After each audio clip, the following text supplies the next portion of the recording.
ഇതേ തോട്ട് തന്നെ നമ്മൾ നേരത്തെ മലയാള സിനിമയിൽ കണ്ടിട്ടുണ്ട്. പക്ഷേ അത് ഈ പറഞ്ഞ അശ്വിൻ പറഞ്ഞതുപോലെ തന്നെ അതിനൊരു ഡാർക്ക് ഷെയ്ഡ് ഉണ്ടായിരുന്നു. പക്ഷേ ഇതിൽ കുറച്ചും കൂടി ഒരു കോമഡിയുടെ ഒരു ടോണ് കാണാൻ പറ്റും. അപ്പം ഇത് ഇങ്ങനെ തന്നെ ട്രീറ്റ് ചെയ്യണമെന്നുള്ളത് തീർച്ചയായിട്ടും നിങ്ങൾക്ക് എഴുതുമ്പം ആ ഒരു ചിന്തയുണ്ടാവും. പക്ഷെ അത് സ്ക്രീനിൽ വരുമ്പോഴത്തേക്കും അതല്ലെങ്കിൽ ഒരു ഡയറക്ടർ അതിനെ ഡെലിവർ ചെയ്ത് കഴിയുമ്പോഴത്തേക്കും ഇത് ഇങ്ങനെ വരുമോ എന്നുള്ളൊരു ടെൻഷൻ സ്വാഭാവികമായിട്ടും ഒരു റൈറ്റർക്ക് ഉണ്ടാവും. അപ്പോൾ ഇത് ഓൺ സ്ക്രീനിൽ കണ്ടു കഴിഞ്ഞപ്പോഴത്തേക്കും എത്രത്തോളം എന്താ സാറ്റിസ്ഫാക്ഷൻ ആണ് അതിൽ തോന്നിയത്? ഇതില് അത് ബേസിക്കലി എന്താന്ന് പറഞ്ഞാൽ റൈറ്റിംഗ് പ്രോസസ്സിലും BKP സാർ ഉണ്ടായിരുന്നു. അതേപോലെ നമ്മൾ shooting process I was working as the chief associate. അപ്പോൾ ഈ ഹോൾ പ്രോസസ്സിൽ ഞങ്ങൾ എല്ലാവരും ഒരു ടീമായിട്ടാണ് വർക്ക് ചെയ്തത്. അപ്പോൾ ആ സ്ക്രീനിൽ വരുന്ന റിസൾട്ടിന് എല്ലാവർക്കും ഈക്വൽ റെസ്പോൺസിബിലിറ്റി ഉള്ളതുകൊണ്ട് we knew we are in the zone. Because അത് സാറും ഭയങ്കര ഇതായിട്ടാണ് പറഞ്ഞത്, നമുക്ക് ഫ്രഷ് ആയിട്ട് അപ്രോച്ച് ചെയ്യാം, ഇപ്പോഴത്തെ രീതിയിലുള്ള ഇതിൽ ചെയ്യാം, കുറച്ച് നാടനായിട്ട് ചെയ്യാം. സാർ എപ്പോഴും കുറച്ച് അപ്പർ മിഡിൽ ക്ലാസ് സ്റ്റോറീസ് ആണ്, അല്ലെങ്കിൽ കുറച്ച് അങ്ങനത്തെ ഒരു സിറ്റി ലൈഫ് ബേസ്ഡ് ആണ് പുള്ളി സാധാരണ ചെയ്യാറ്. അപ്പോൾ അത് ബ്രേക്ക് ചെയ്തുകൊണ്ട് ഇതിൽ പറയുന്ന സംഭവങ്ങൾ, ഈവൻ ഈ അശ്വിൻ പറഞ്ഞ പോലെ നമ്മളിത് പ്രീച്ചി ആയിട്ട് ചെയ്യാൻ ഉദ്ദേശിച്ചതേ അല്ല. ഒരു സ്ലൈസ് ഓഫ് ലൈഫിൽ ഇങ്ങനത്തെ ഒരു സംഭവം സംഭവിച്ചു കഴിഞ്ഞാൽ how relatable and how fun can this B, അത് നമ്മൾ everybody is happy with what we have done as A team. ഇതിൽ ഇപ്പം അശ്വിൻ്റെ അനുരാഗം നേരത്തെ വേറെ ടോണായിരുന്നു, ഇതിപ്പം എൻ്റെ ഡിഫറെൻറ്റ് ടോണാണ്.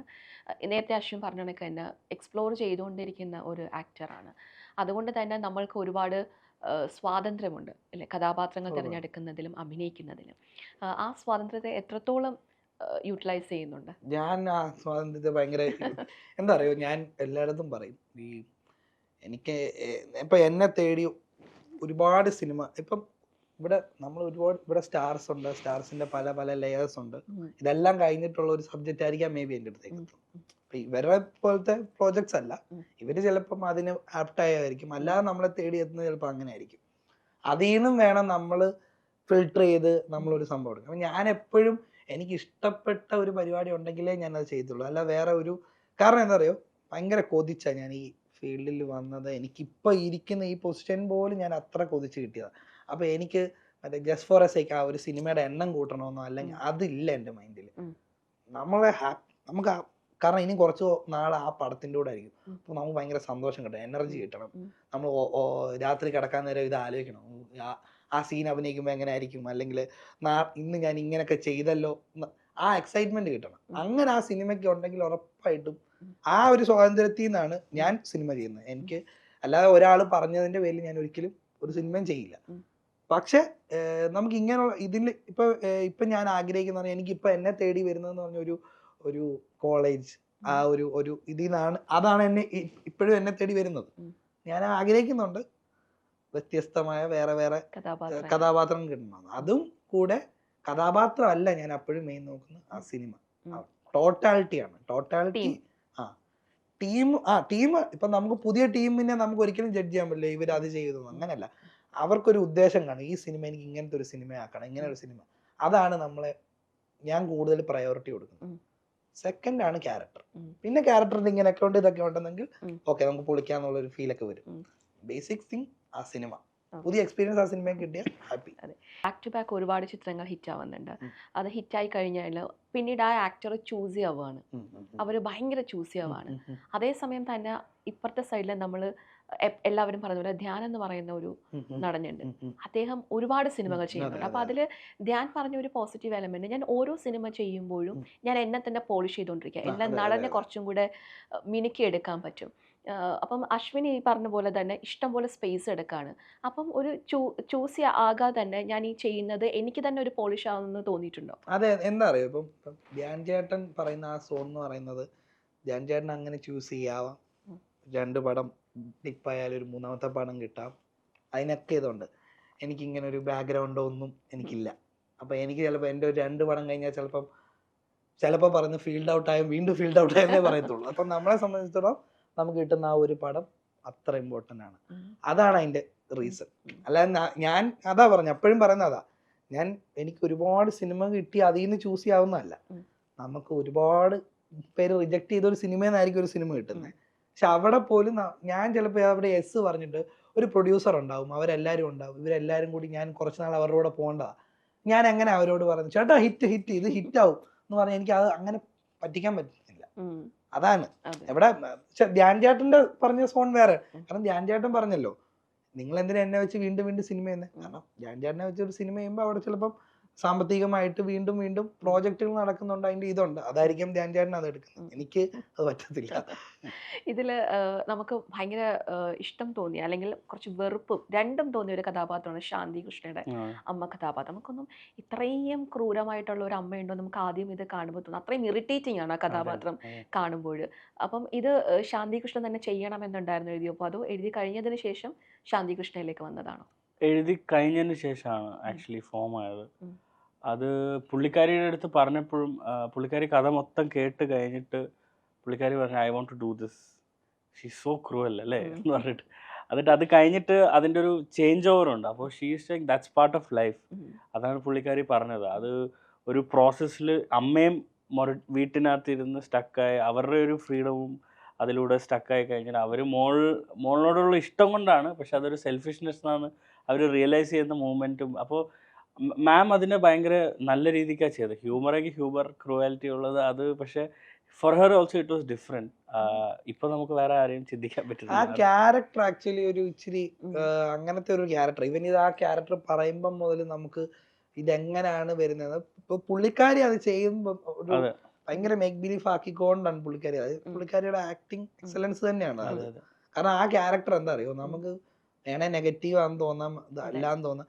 നന്നാ നമ്മൾ ഇങ്ങനത്തെ കണ്ടിട്ടുണ്ട്, ഇങ്ങനത്തെ ആൾക്കാരെ. ചില നേരത്ത് നമ്മൾ ഇവരെ ഒരു ശരിയല്ലല്ലോ എന്ന് തോന്നും. ചില നേരത്ത് ഇത് എന്തോ ഓക്കെ ആണ്, ഇവര് കുഴപ്പം, ഇങ്ങനെ ഒരു സംഭവം ഉണ്ടല്ലോ, അതൊരു അങ്ങനത്തെ ഒരു ക്യാരക്ടറാണ്. എങ്ങനെ അശ്വിൻ എങ്ങനെയാണ് ഒരു കഥാപാത്രം കിട്ടിക്കഴിഞ്ഞാൽ അതിനെ ഇമോഷണലി കണക്ട് ചെയ്യുന്നത് എങ്ങനെയാണ്? അല്ല ഞാൻ പറഞ്ഞില്ലേ, ഞാൻ റൈറ്ററിന്റെ ഇതാണ്. റൈറ്റർ ആ സീനിൽ എങ്ങനെയാ പറഞ്ഞേക്കുന്നത് ഇത് അങ്ങനെയാണെന്നുള്ള നമ്മൾ മനസ്സിൽ ഒരു സാധനം ബിൽഡ് ചെയ്യും, നമ്മൾ വെക്കും. പിന്നെ എന്നിട്ട് നമ്മളത് ചെയ്തു നോക്കും. അപ്പോൾ ഇപ്പൊ ഞങ്ങളുടെ വി കെ പി സാറിൻ്റെ അടുത്ത് ഞങ്ങളൊക്കെ ഇപ്പോഴും എന്ന് വെച്ചാൽ ഞാൻ എപ്പോഴും ഉണ്ട് ഒരു ടി എന്ന് പറയും, ടി ടേക്ക് എന്ന് പറയും, തെറി ടേക്ക് ഞങ്ങൾ പറയുന്ന നമുക്ക് അപ്പം തോന്നുന്ന ഒരു സാധനം പെർഫോം ചെയ്യും. അപ്പൊ സാറിന് അത് വർക്കായി ഒന്നി ചിലപ്പോ സാറ് പറയും നിനക്ക് ഞാൻ ശമ്പളം തരില്ല എന്ന് പറയും. അല്ലെങ്കിൽ ചില സാറ് ഭയങ്കര ഹൈ ആവും, വാവ് സൂപ്പർഡാന്ന് പറയും. അപ്പൊ ഞാൻ ഇപ്പോഴും ഞാൻ പറഞ്ഞു ഞാൻ എന്നെ അറിഞ്ഞും എക്സ്പ്ലോർ ചെയ്ത് വരുന്നുള്ളൂ. അപ്പൊ ഞാൻ ഇങ്ങനെ ചെയ്താൽ ആ വർക്കൊന്നും നമുക്ക് പറയാൻ പറ്റില്ല. പക്ഷെ നമുക്ക് ഈ സ്ക്രീൻ പ്ലേ വായിക്കുമ്പോൾ, ആ സീൻ വായിക്കുമ്പോൾ നമുക്ക് കിട്ടും ഒരു മിനിമം നമുക്ക്. കാരണം ഇതൊക്കെ നമ്മുടെ ലൈഫിൽ കൂടെ പോകുന്ന കാര്യം തന്നെ. ഏറ്റവും കൂടുതൽ ടേക്ക് എടുത്ത ഷോട്ട് ഏതായിരുന്നു? എനിക്ക് തോന്നുന്നു ഇതിനകത്ത് ഒരു കള്ളം പറയുന്ന ഒരു സീനുണ്ട്. ആ കള്ളം പറയുന്ന ആ സീനാണ് ഏറ്റവും കൂടുതൽ എനിക്ക് തോന്നുന്നു ടേക്ക് പോയത്. അത് ഇങ്ങനെ ഒരു പ്രശ്നം എന്ന് വെച്ചാല് നമ്മൾ തന്നെ നമ്മുടെ ഉള്ളിൽ തന്നെ ഉള്ളൊരു ഇതുണ്ട്. നമ്മൾ കള്ളം പറയുക, ഓപ്പോസിറ്റ് ആളോട് കള്ളം പറയുക. അപ്പൊ ആ ഓപ്പോസിറ്റ് ആളിന് അത് നമ്മൾ സത്യസന്ധമായി പറയാൻ തോന്നണം. എന്നാൽ ആ സീൻ കാണുമ്പോൾ ആളുകൾക്ക് ഒരു ഫണ്ണും വരണം. ഇവൻ കള്ളം പറയുവാണെന്ന് ആളുകൾക്ക് തോന്നുകയും വേണം. ഇതിന്റെ രണ്ടിന്റെ ഇടയുണ്ടല്ലോ. അപ്പൊ ഇത് പെർഫോം ചെയ്യുന്നത് നമ്മളൊന്ന് ആലോചിച്ച് നോക്കി. നമുക്ക് ഓക്കെ ഞാൻ കള്ളം പറയുവാന്ന രീതിയിൽ അഭിനയിക്കണോ അല്ലാതെ അഭിനയിക്കണോ, ഇതിന്റെ രണ്ടിന്റെ ഒരു ഇടയുണ്ടല്ലോ. അതായിരുന്നു എനിക്കൊരു കൺഫ്യൂഷൻ വന്നത്. അത് ഈ പറയുന്ന പോലെ ടേക്ക് ചെയ്ത് ശരിയാവുന്ന ഒരു സാധനം. ഇതില് റൈറ്റർ ഉദ്ദേശിച്ച അതേ മെസ്സേജ് തന്നെ പ്രേക്ഷകരെ എടുത്തു എന്ന് തോന്നുന്നുണ്ടോ? അത് അവരുടെ ഡിസിഷനാണ്, ഇറ്റ്സ് അപ് ടു ദം. നമ്മളതാണ് പറഞ്ഞത്, പ്രീച്ചി ആയിട്ടേ ചെയ്തതല്ല, ഇറ്റ്സ് എൻ എന്റർടൈൻമെന്റ് ഫിലിം. ഇതിൽ നിന്ന് ആർക്കെങ്കിലും വീട്ടിൽ ഒരു പ്രൊപ്പോസൽ കൊടുക്കാനുണ്ടെങ്കിൽ അവർക്ക് കൊടുക്കാം, അല്ലെങ്കിൽ ഒരു എക്സാമ്പിളായിട്ട് സെറ്റ് ചെയ്ത് കാണിക്കണമെങ്കിൽ കാണിക്കാം.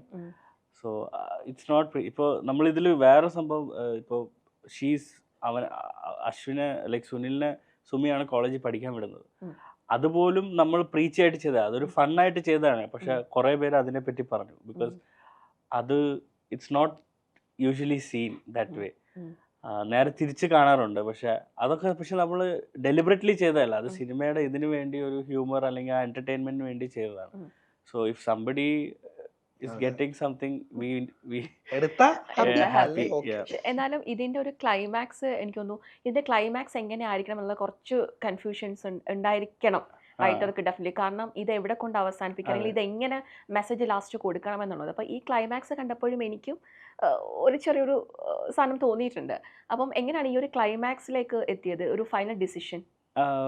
ബേസിക്കലി ഒരു വീട്ടിൽ അക്സെപ്റ്റൻസ് വരുന്നുണ്ട്. അതെ. അതും നമ്മൾ ഒട്ടും എക്സ്പെക്ട് ചെയ്യാത്ത ഒരാളുടെ because she so that and she so her pain and she seeing his innocence. അത് ആ അക്സെപ്റ്റൻസ് ആ രീതിക്ക് വരുന്ന. മറ്റേ സൈഡിൽ തുടക്കം തൊട്ട് ഇവൻ എന്ത് ചെയ്താലും ഓക്കെയാണ്. പക്ഷെ ഇത് കൂടെ കാണുമ്പോൾ ക്ഷമയുടെ എഡ്ജ് നിൽക്കുന്ന ഒരാൾ, അപ്പോൾ ആ ഒരു ബാലൻസ് ഞങ്ങൾ വെച്ചതേ ഉള്ളൂ. Then it's they running towards the audience. It's about them to accept them or not. Okay. ഒരു രണ്ട് വീട്ടിലും അക്സെപ്റ്റ് ചെയ്ത് കഴിഞ്ഞാൽ അത് വർക്ക്ഔട്ട് ആവില്ല എന്ന് അറിയായിരുന്നു. അതുകൊണ്ടാണ് നമ്മൾ അങ്ങനെ ഒരു ക്ലൈമാക്സിൽ ബാക്കി പ്രേക്ഷകർക്ക് വിട്ടുകൊടുക്കുകയാണ് അതെ. ചെയ്തത്. ഫ്യൂച്ചർ പ്രൊജക്റ്റ് എന്താണ്?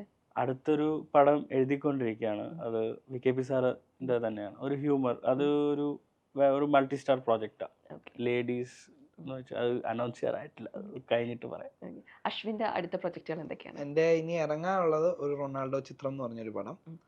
അത് കഴിഞ്ഞ് ഇപ്പം കഥ കേട്ട് ഓക്കെ ഇഷ്ടപ്പെട്ടു എന്നുള്ള രീതിയിൽ ഇരിക്കുന്ന പടം ഇപ്പം പറഞ്ഞ ആ അതെ.